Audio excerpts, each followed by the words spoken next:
Wow. Talk about being able to come back to these two amazing stories and bringing them together in Glass.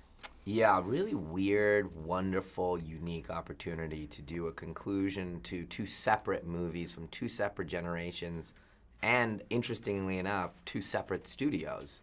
So I don't know if anything like this would ever happen again, but so this kind of triangle of movies was really fantastic. And when I was thinking about doing Split, thinking about how can we do a sequel without anybody knowing it was a sequel, well, the first thing was do it at a different studio.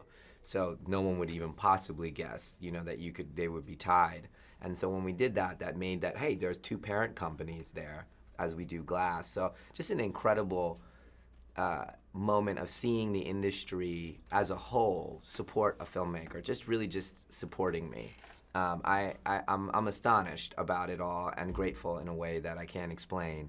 But coming back to these characters feels like a reflection. I'm been thinking a lot about my career and all the moments in my life that represent Unbreakable and Split and all of this stuff. And you feel very grateful. I feel very grateful right now. You also had the opportunity to use some unseen footage in this from Unbreakable. Just talk about what that added to just the layers of the story.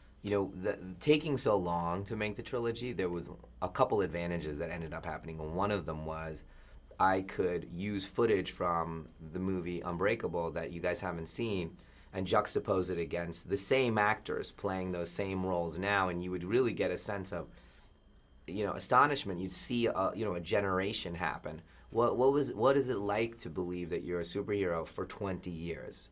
And it'll make you think about a generational quality of the story. And I like that it's about families. Glass is about families and what it's like if one of your loved ones was a superhero. What would it feel like for you? So to see a boy turn into a man, or young Bruce turn into older Bruce and all, it's fantastic. Or Elijah's mom as a young woman, all of that stuff is fantastic. Now, just talk about how you have such a unique approach to heroes, to superheroes. Just talk about how it's different.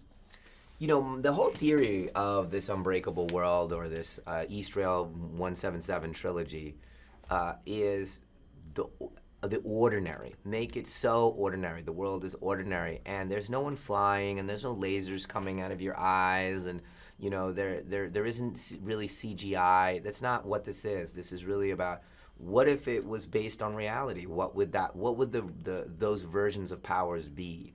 Intuition, intellect, what would it be? Is it psychological things that we don't understand that we call disorders that are actually, amazing control of the mind?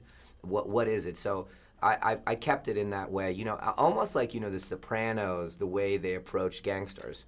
And we had millions of gangster stories over the years, right? But Sopranos did the human version of it. Kind of, I'm in therapy, my daughter isn't listening to me, I'm fighting with my wife, and oh yeah, I have to go at 2 p.m. and kill somebody. That version of the story. This is like the comic book version of that, existential crisis behind the scenes about life. But I think I might be a superhero.